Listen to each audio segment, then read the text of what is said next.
Hello there, Riderflex Nation. Steve Urban here with more career advice and job interviewing tips for you.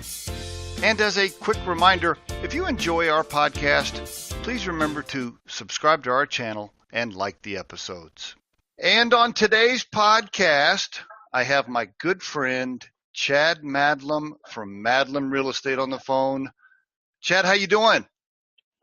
Steve, I am doing great, buddy. I appreciate the opportunity to hang out with you. Hey, thanks so much for calling in. I know you're super busy. We had to reschedule a couple of times. I appreciate you doing it. You know, since I've known you, you've been so successful in so many different things. I knew you'd be a great guest for our podcast. We do a lot of, career advice and job interviewing tips on the podcast. So I knew you'd be an awesome person to have on. Can you, let's start with just telling the audience, just a little about yourself, both personally and professionally. Kind of give us a little overview. Yeah, for sure, man. So Chad Madlom, I'm 38 years old. I've been married for right at 16 years.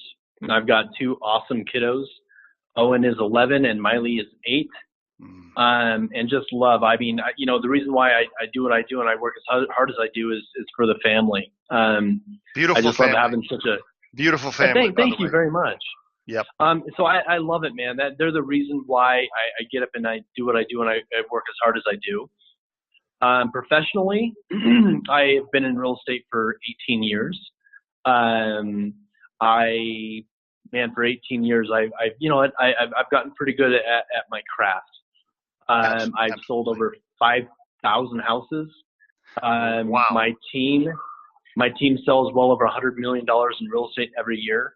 The cool thing is, about 8 years ago, I got to the place to where I didn't have to sell anymore. So, me personally, I have not sold a house in 8 years. And in that freedom, when I didn't have to trade my time anymore, meeting with buyers and sellers, it allowed me to spend my time. I've built a mortgage company, a title company. I own a software company. I fix and flip residential properties, and I also own some commercial real estate. And where I'm sitting right now is our brand new office in Park Meadows, Colorado. I bought a building, and we are about to open in a few days. I have a restaurant we're opening called The Outpost. And then right in that same building, a part of it, I'm opening a real estate co-working. So that opens in just a handful of days. So I've been able to really go out there and play and really love and enjoy what I do on a professional level because I've had the freedom to do that because I built a really good team around me. That's one of the things that I've always been impressed about you is the number of things that you have going on and that you're able to juggle and manage is really impressive. By the way, what is the grand opening date? What is that set for? We actually had a very soft opening for the restaurant. The objective is, and we did that 2 days ago, the objective was to put the kitchen staff and the front of house staff under some pressure. So we had 50, 55 people come in here at the same moment and kind of all order at the same time to get the staff to really, really gel and know how to maneuver around each other in the kitchen and stuff. So we did that. It went excellent. And our real opening is Monday. We open on Monday. And what's the name of the location? How do people find it? Does it just say Madlom Real Estate, or is the restaurant called something? Yeah, the restaurant is called Outpost. Outpost. Okay. And Outpost. The co-working is called Madlom Marketplace. I see. So basically on the side of the building, closest to the restaurant, it's Outpost at Madlom Marketplace. I see. What a great idea. There's just not very many guys that have the guts to do some of the things you step out to do, which I've just really admired about you. When you first told me about the idea, I think was it last year maybe, you said, hey, look, correct me if I'm wrong, but the way I understood it was you thought to yourself, I already pay rent for an office. Why not have a co-working space to bring a bunch of talented people together where they can also have lunch and there's maybe a little restaurant on the side to where it's a place for them to gather and eat and talk about strategy and ideas. So they gather there, but you also are able to bring customers into that same location, not only for their real estate needs or their title needs or whatever, but for something to eat or a cup of coffee or whatever. I mean, what a fantastic idea that I don't think anybody else, at least in the residential real estate space, has ever tried. Or correct me if I'm wrong. No, you know what? As we were talking to my bank about doing this project, at first they didn't understand what we were talking about, and so, when you're going to get funding, they want to see how other like-minded projects have worked. We couldn't find any. I Right. literally might be the first person in the U.S. to ever do something like this. It's incredible. And it's really cool because our co-working, it's not just real estate. We're going to have built-in title, mortgage, transaction management, insurance, to where it's a one-stop shop. And so if you can imagine, when one of our agents has a closing, just visualize this. They're going to walk into the restaurant in the morning, and my front of house guy over there, his name is Fabian. He's going to say, "Hey, Fabian, I just want to let you know at about 10:30 today, my clients are going to walk in. Their name is, Jeff and Jenny. They're going to walk in for a closing. So just watch out for them." So 10:30 comes along. They're going to walk in the front doors, and Fabian, the restaurant guy, is going to say, "Hey, Jeff and Jenny, I've been expecting you. It's so great to have you here. Why don't you come grab a drink? And you know what? I'll let them know you're here." And then they can, come do their closing, and after closing, they can go over and eat lunch or have a celebration drink. And so we have found a way to make this the perfect one-stop shop for not just real estate, but industries that surround real estate. Wow, really, really impressive. I meet a lot of people in my life, I think, that have some vision, or they have some ideas, or they have some dreams. But boy, there's a big difference between the group that has vision and the group that actually has the guts to step out and try to execute it. And you have both. Sure. And you have both, which is just really impressive. I'm so happy for you that you've gotten this thing open. I remember when you took me over there, we walked through it when they were first starting demolition on the inside of the building, and I thought to myself, man, Chet's vision is really impressive. I'm so happy that you're pulling that off. Can you tell the listeners, you've been so successful at Madlom Real Estate, right? I mean, there's a million real estate agents. They're all over the place. Everybody, tries to be a part-time agent, et cetera, et cetera. A lot of bad ones out there. No offense to anybody listening, but a lot of bad ones. What makes Madlom different and better than the rest of the teams out there in Colorado? Yeah, we learned early on. Well, first of all, when I first got in the industry, I learned pretty quickly that my industry was not looked up upon. Meaning, Right. We weren't revered like we were great at our craft, and we really helped the public. I mean, I think the consensus was that we didn't do much, and we got paid a lot of money. And it frustrated people. Mm-hmm. Mm-hmm. And I learned pretty quickly that the big difference in it all is, to do a real estate transaction for a client, to buy or sell a house efficiently with a very high level of client engagement and client satisfaction, there's a lot of pieces of that puzzle. Everything from the client interaction, the communication, the expectations, to the level of marketing, the sophistication of our software. There's a lot that went into it. And your average realtor out there, or a real estate agent, they go out there and they pretend that they're a photographer, they're a copywriter, they're a master marketing person, they are the best file auditor. So you have these single agents pretending to be everything, and you know what? They're only kidding themselves, because they're going to be frustrated and overworked, and their client is not getting the best experience. So from the very beginning, I learned to bring people onto my team that really specialized in their one area, and that's all they did. So if you're a photographer, Steve, for me, that's all you're going to do, and you're going to be great at it.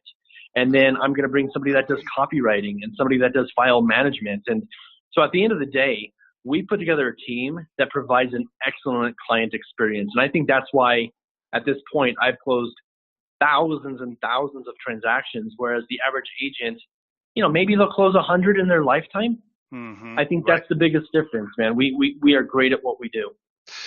Fantastic. What were your biggest hurdles early on? Thinking back when you and Shanna your lovely wife, you're reflecting.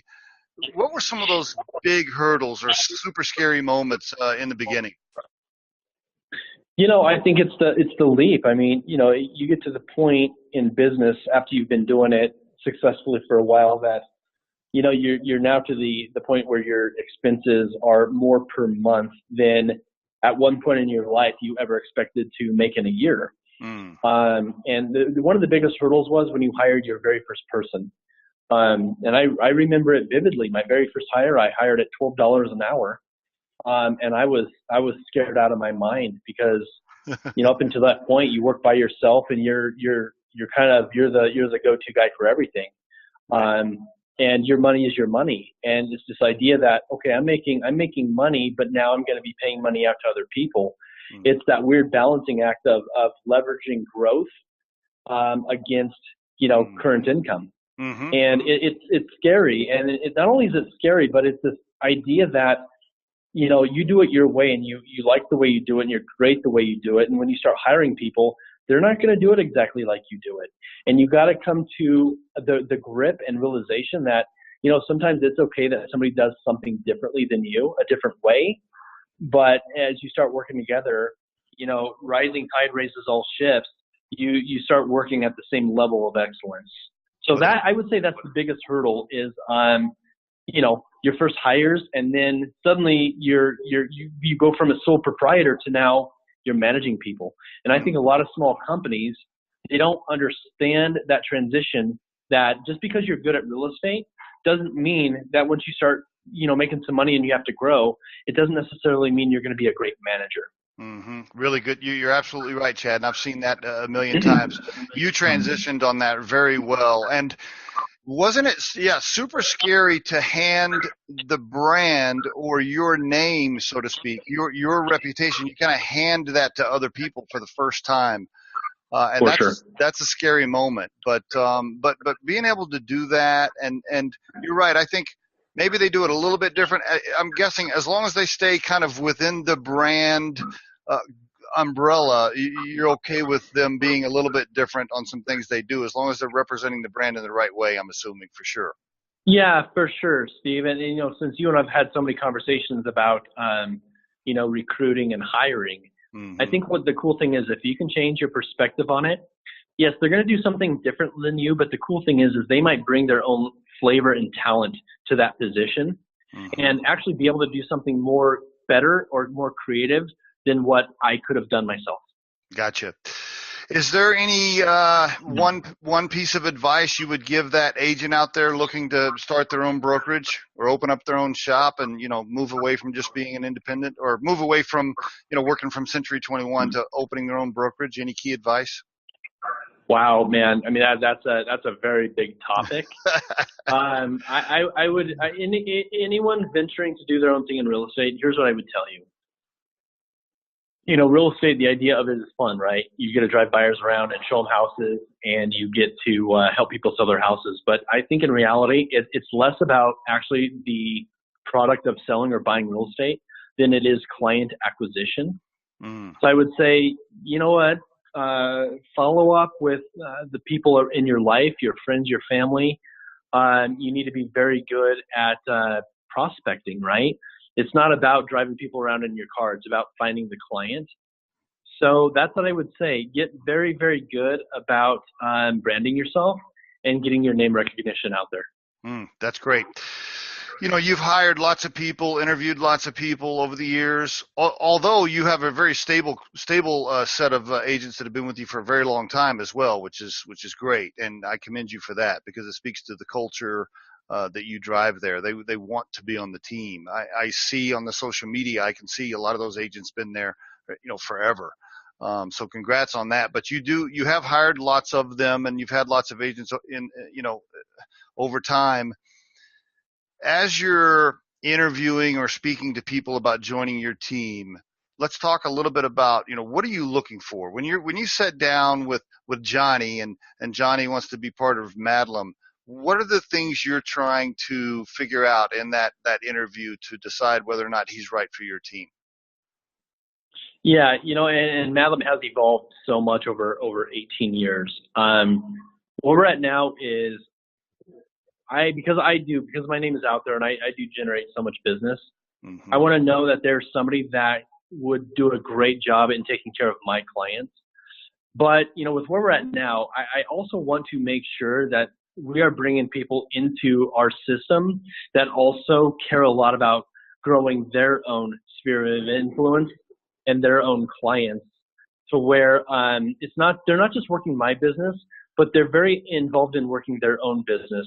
Because I don't want somebody that is fully reliant upon Chad to make a living.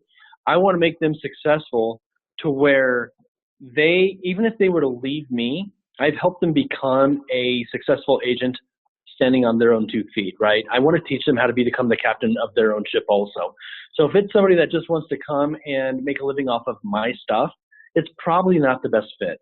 I want to help them become their own leader. That's great. So they got to have an entrepreneurial spirit, got to be a self-starter, and so forth. Totally understand. Are there a couple of key questions you like to ask? Do you have any favorite questions in an interview process at all? Man, that's actually a really great question. I think we kind of hit on it, right? I want to make sure that they're not just coming to Madlom looking for leads. Okay. I want to be able to impact their life and their family's life and the legacy for their kids. I need to know that they're in it to win it with me and not just to sit on my tailcoat. So if their opening line in the interview is, how many leads do I get a day? The interview. You know what? Probably right. At that point, I could probably point them in the right direction to another team that is okay with, that kind of setup. Mm-hmm. Yep. Okay.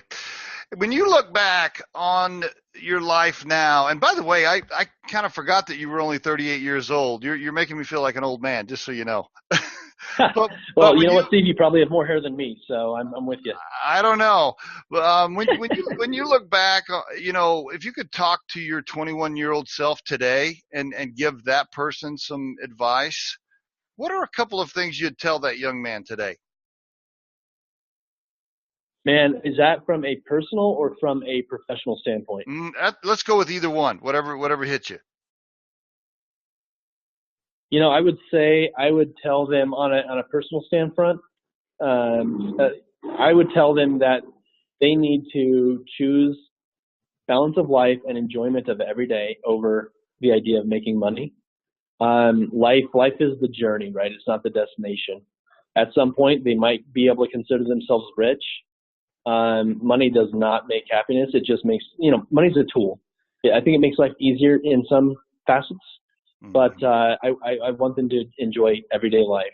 The professional Chad, I would have told the professional Chad to spend more time on the client interaction, the relationships.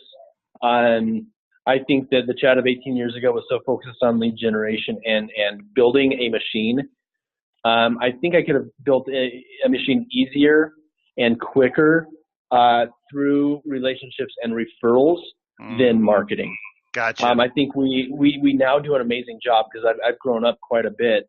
But the Madlom of my first 10 years in business, that's what I would say is focus on the relationships more than the mechanics of marketing and advertising. We've talked about that a bunch. And by the way, you have been a master marketer within your craft, which I want to, give you plenty of recognition for. But we did talk about that. We did talk about, a couple of years ago, trying to transition more into referrals and building relationships. It's wonderful to hear that you still have that focus. Well, if you can do both, then you're truly successful, right?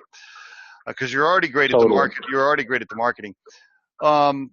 So, in kind of wrapping up here, if I ask this last question, if you try to push it beyond family, because I know how important your family is to you, so try to answer this one outside of that. What do you think your core purpose in life now is? I mean, you've been successful. You have a great team, great brokerage, a restaurant, real estate, flipping property. I mean, you got so many things you've done well. What's the core purpose for Chad now, moving forward? Oh, that's actually that's simple. For 18 years, my core purpose was to raise a family, but it was to help people buy and sell properties, right? Buy their brand new dream home or sell property so they can move to the next chapter of their life. And after you've done thousands of that, it's I don't want to say it becomes mundane, right? But I was kind of looking for something else. And my most recent transition is to where now I can have in the last 3 months, I have stepped into over 100 agents' lives, and I can start teaching and training them. I've got 18 years of experience in this business, right? The good and the bad. And I am now stepping into agents' lives and helping them create retirement, helping them create an exit plan, helping teach them how to bring in ancillary types of income, and really changing. So I'm good about changing the lives of buyers and sellers. And now I'm able to step in and cultivate and train and coach and mentor agents. So whether they're with my team or just agents in this industry, that is where I spend my days now is pouring into the lives of other agents in this industry to help their families create legacy. So that's what it is. That's my core value. And I definitely spend a lot of time with charity and with church. And so that's it, man. I have transitioned, and I think I always was a force for good. But now that I don't really have to focus on, call it making a living, I can now spend my time being a force for good for those around me. That's great, Chad. Great stuff. Great stuff. Really appreciate you sharing that. I'm just so happy for you on all the things you've accomplished. Like I said, your vision combined with the guts to step out and do it, combined with your people skills and selling ability, really is quite phenomenal. And I've been around lots of great sales guys in my days, but you're at the top of the list, my friend, for sure. I know if I ever needed to close a deal, I would call you and say, hey, can you please come with me on this meeting? I appreciate you saying that, Steve. That's awesome. Before we go, can you just real quick kind of recap if the listeners want to get a hold of Madlom Real Estate, if they want to buy or sell a home, or like you said, some of the other things, whether it's a loan or title or whatever, what's the best way for folks to reach out to you? You know what? Let me see here. Let me see if I can find the best. You know what? So the best phone number to reach us at would be 720-386-1400. And really, we can help out with everything real estate related, even if it's pointing you in the right direction for insurance, to finding the right mortgage or refinance, to buying and selling a house. So, and even if it doesn't, even if it's not something that we do directly, we have probably the best contacts in all of Denver. Okay. And I've got referrals all across the country. So I can help with just about anything. So call me and let me help. And the website for people to go to, is that madlomre.com? What's the website address? Yeah, that's it. It's madlomre.com. Okay. madlomre.com. Fantastic. My friend, thank you so much for calling in today. Super happy for you. Continued good luck over there. Can't wait to get over to the restaurant, by the way, so we can have lunch together. I love it, buddy. I appreciate you bringing me onto your show. You bet, Chad. Have a good one. Take care. All right. Thank you, Steve. Bye-bye. Bye-bye. And there, folks, is your Riderflex tip of the day from my good friend, Chad Madlom at Madlom Real Estate. Really enjoyed him being on the podcast today. Thank you so much, Chad, for calling in. We truly hope you find our material helpful and entertaining. And in the spirit of giving back, Riderflex donates half of all proceeds gained from this podcast to the Volunteers of America and their efforts to support veterans with employment services. You can become a supporter of this podcast, by the way, by visiting Anchor FM. That's anchor.fm/Riderflex. And as always, you can send us your questions or suggested topics, and we'll help in any way we can. Our email is podcast@riderflex.com, or drop us a voicemail at 888-964-5876 extension 710. Visit riderflex.com to learn more about us. Thanks so much for listening, folks, and have a wonderful day.